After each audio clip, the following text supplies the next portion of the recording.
Welcome, dear listeners, to another descent into the abyss that is the shadow behind you. I am your guide through the forgotten corridors of history, where the veil between the living and the restless thins to a whisper. Tonight, we venture into the heart of the Ozark Mountains, that ancient, brooding expanse of jagged ridges and shadowed hollows, where the earth itself seems to harbor secrets too dark for the light of day. It's 1889. A year when the American frontier still clung to its wild edges, and families like the Williams sought solace, or perhaps escape, in the remote cabins dotting these mist-shrouded hills. But solace? No, my friends. What they found was something far more insidious, a haunted well behind their humble abode, a gaping maw into oblivion that history has desperately tried to erase. Picture it with me if you dare. The Ozarks in late autumn 1889. The leaves have turned to blood red and bruised purple, carpeting the forest floor like a shroud over buried bones. The air is crisp, laced with the scent of pine resin and damp earth, but underneath it all lingers a faint, metallic tang, like old blood mixed with the rot of forgotten things. The Williams cabin squats low against a hillside, its logs weathered by relentless rains, smoke curling lazily from a stone chimney into a sky perpetually heavy with clouds. It's a place of isolation where the nearest neighbor might be miles away, connected only by winding trails that snakes through dense thickets of oak and hickory. And behind that cabin, hidden from casual eyes by a tangle of briars and wild ferns, lies the well. Not just any well, mind you, a relic from times even older than the settlers who first dared to claim this land. This well, oh, it whispers. At first, softly, like the rustle of dry leaves in a breeze that isn't there. But soon, those whispers grow into echoes, bouncing off slick stone walls that plunge deeper than any man has measured. Locals in those days spoke of it in hushed tones around flickering lanterns, calling it the Devil's Throat or the Echo of the Lost. Why? Because those who drew water from it never quite returned the same. Their eyes would glaze with a distant horror, as if they'd glimpsed something in the watery depths that no mortal should see. And the Williams family, poor, unwitting souls, they stumbled upon this curse like moth to a flame. Let me draw you in closer. Elijah Williams, a sturdy man in his 40s, scarred by the Civil War's lingering ghosts, had uprooted his kin from the flatlands of Kentucky, seeking a fresh start. The land was cheap, the soil fertile enough for corn and potatoes, and the mountains promised privacy from the world's prying eyes. His wife, Sarah, a woman of quiet faith and unyielding resolve, tended the hearth with hands calloused from years of toil. Their children, young Thomas, barely 12, with a curiosity that would prove fatal, and little Eliza, 8 years old, whose laughter once echoed through the valleys like a bell, until it didn't. They arrived in spring, when the dogwoods bloomed white against the green, a deceptive beauty that masked the land's true nature. The cabin was abandoned, they were told by a grizzled trader in the nearest town, a speck on the map called Willow Creek. Previous folks up and left, he'd muttered, spitting tobacco juice into the dust. Something about the well out back. Best boarded up. But Elijah, ever the pragmatist, laughed it off as hillfolk superstition. Water was life in these parched heights. Why waste a perfectly good source?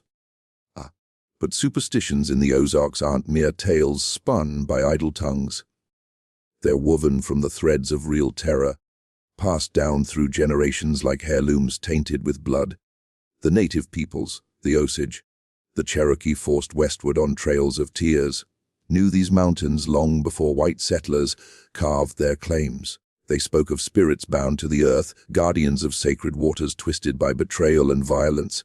And in 1889, as America hurtled toward modernity with railroads snaking through the wilderness, these ancient grudges simmered just below the surface. As the sun dips low, casting long shadows that stretch like fingers across the cabin's porch, imagine Sarah drawing the first bucket. The rope creaks, the pulley groans like an old man's sigh. The water comes up clear, cold, but as she peers into the bucket, a ripple distorts her reflection, and for a split second, another face stares back. Not hers. Older, paler, with eyes like bottomless pits. She blinks, and it's gone. A trick of the light, she tells herself. But that night, as the family gathers around the fire, the wind howls outside, carrying faint cries that sound almost human. This, my listeners, is no ordinary ghost story. It's a chronicle of a family unraveling, thread by spectral thread, in a place where the past refuses to stay buried. The haunted well behind the Williams cabin holds secrets that history has refused to tell. Not because they're forgotten, but because they're too dangerous to remember. As we delve deeper, feel the chill creep into your bones. The shadows are lengthening, and the well is waiting. Will you peer into its depths with me? Or will you turn away, pretending the darkness isn't calling your name? But before we plunge into the narrative, let me set the scene more vividly. The Ozarks of 1889 were a frontier on the cusp of change. The Civil War had scarred the land 2 decades prior, leaving guerrilla bands and bushwhackers to haunt the memories of survivors. Settlers like the Williams poured in, drawn by promises of homesteads under the Homestead Act, carving farms from the rocky soil. Yet, the mountains resisted. Flash floods carved deep gullies, wild animals prowled the nights, and isolation bred madness. Whispers of haints, restless spirits, filled the air, tales of witches who could curse a man with a glance, or boogers that lurked in the underbrush. Elijah had heard such yarns around campfires during the war, dismissing them as soldiers' folly. But as the family settled in, oddities began. Tools vanished from the shed, only to reappear muddied by the well. Chickens went missing, their feathers scattered in perfect circles. And the dreams. Oh, the dreams that dragged them all. Sarah dreamt of drowning in endless black water. Elijah of voices calling him to dig deeper, and the children, well, their nightmares would soon bleed into reality. This tale draws from fragments of Ozark lore, where wells often symbolized portals to the underworld. In folklore collected by chroniclers like Vance Randolph, wells were places of divination and danger, where one might summon spirits or lose one's soul. The Williams story, pieced together from dusty journals and oral histories long suppressed, reveals a horror that echoes these ancient beliefs. It's a story of hubris, of tampering with forces beyond comprehension, and of a well that thirsts not for water but for life. As we transition into the heart of the narrative, remember in the Ozarks, the line between fact and legend blurs like mist in the morning. What follows is not just a recounting, it's an invocation. Listen closely, for the shadows behind you might just stir. Now let us step fully into the shadows of 1889. The Williams family crested the final ridge on a dusty wagon trail, the oxen snorting steam into the chill April air. Elijah reined them in, his calloused hand steady on the leather. This is it, he declared, his voice rough from days of travel. The cabin loomed before them, a squat structure of hand-hewn logs, its roof sagging slightly under the weight of years. Vines crept up the sides like skeletal fingers, and the forest pressed close, as if eager to reclaim what man had stolen. Sarah alighted first, her skirts brushing the wild grass. She was a woman of 35, her auburn hair tied back in a practical bun, eyes the color of storm clouds. "It's remote," she said, forcing a smile for the children. Thomas hopped down eagerly, his freckled face alight with adventure. "Can I explore, Pi?" he asked, already eyeing the woods. Eliza clung to her mother's leg, thumb in mouth, her wide blue eyes taking in the vastness with a mix of wonder and fear. They unloaded their meager possessions, a cast-iron stove, bedding rolled in oilcloth, a few crates of seeds and tools. The cabin's interior was dim, lit only by slivers of light through shuttered windows. Dust motes danced in the beams, and the air smelled of mildew and something sharper. Decay, perhaps. Elijah lit a lantern, its flame flickering shadows across the walls. "We'll make it home," he promised, clapping Thomas on the shoulder. That first night, as rain pattered on the tin roof, they gathered around a crackling fire. Sarah read from the family Bible, her voice soft and steady. But outside, the wind whispered through the trees, carrying sounds that mimicked voices, murmurs too faint to discern. Eliza whimpered in her sleep, and Thomas stirred, mumbling about, eyes in the dark. Morning brought discovery. While fetching wood, Thomas stumbled upon the well. It was 20 paces behind the cabin, concealed by overgrowth. The stone rim, moss, covered and cracked, encircled a hole, perhaps 4 feet wide. A weathered wooden cover lay askew, and a rusted bucket dangled from a frayed rope on a crude pulley. "Pie, come see," Thomas called. Elijah approached, peering down. The depths were black, swallowing light. He dropped a pebble. It took seconds to hear the faint splash. "Deep one," he grunted. "Good water source." "We'll clean it up." Sarah, joining them, felt a chill unrelated to the breeze. The air around the well seemed heavier, laced with a faint sulphurous odor. "Leave it be for now," she suggested. But Elijah, ever practical, insisted, "Water's life, Sarah. Can't rely on the creek forever."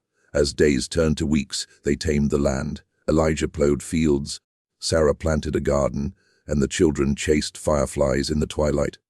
But the well intruded.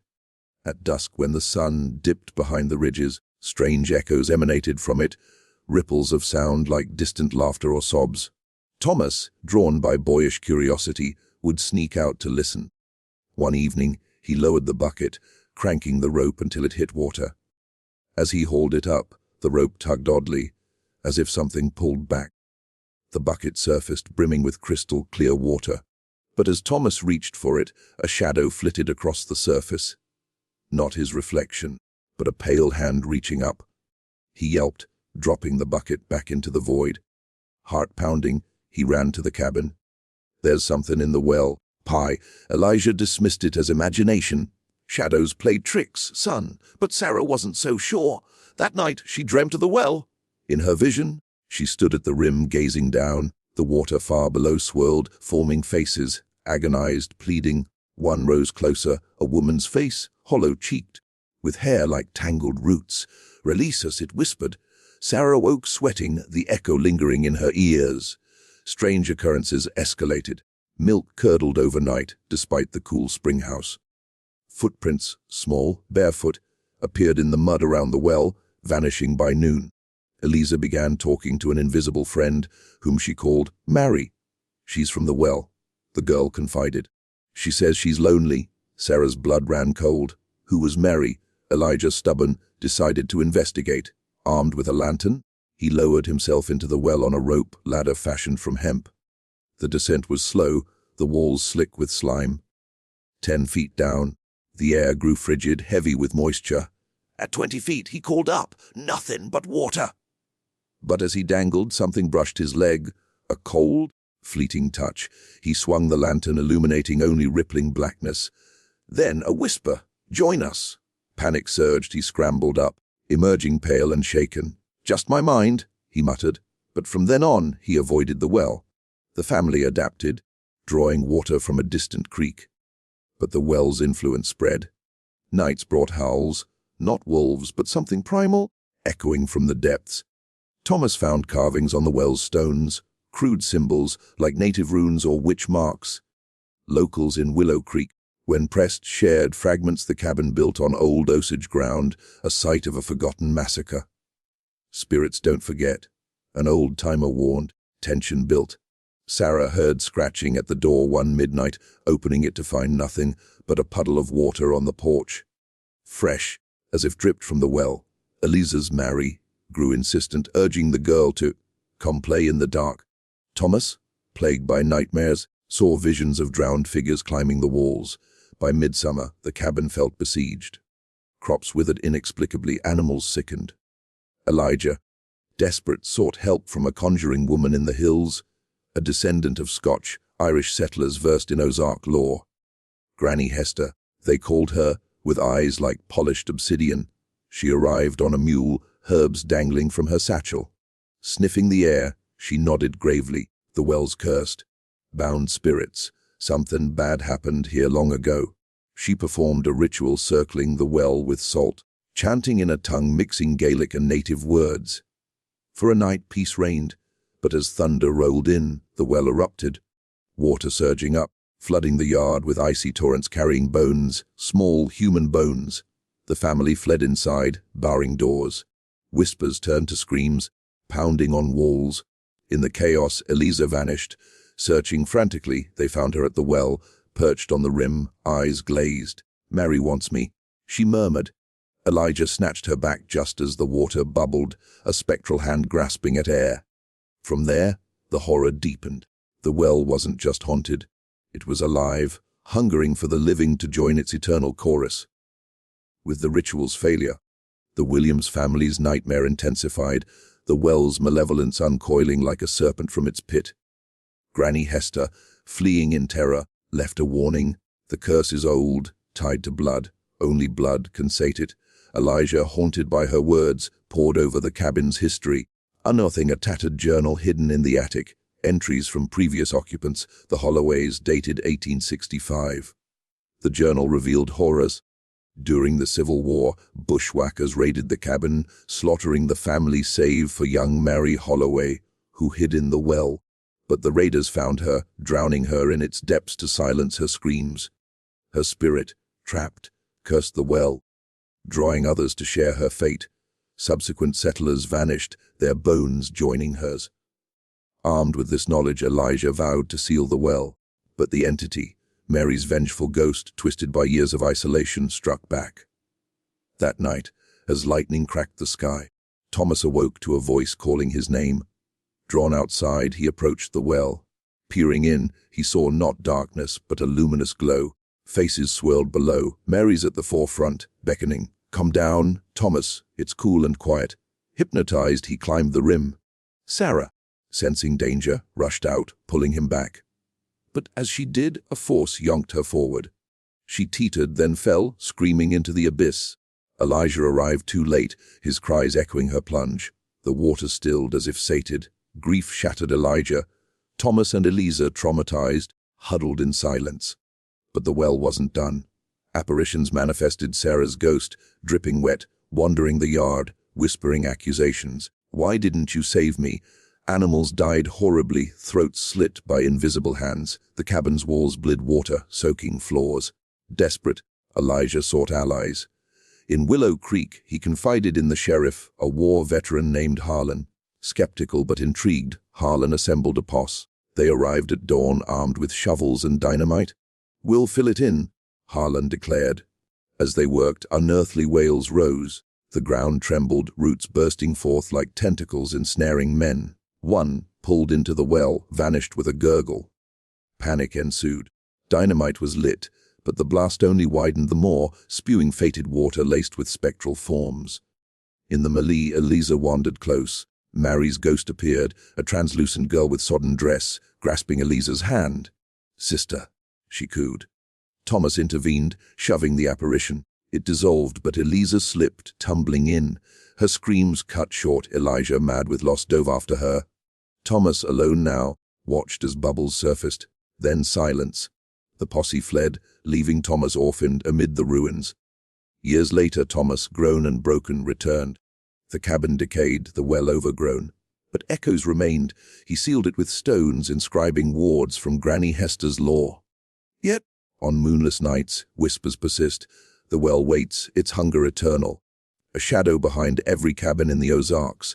To truly grasp the chill of the Williams tale, we must delve into the Ozarks' shadowed past, a tapestry of displacement, violence, and enduring folklore that lends eerie authenticity to such hauntings. The year 1889 marks a pivotal era in Ozark history, when the mountains, ancient and unyielding, bore witness to waves of human turmoil.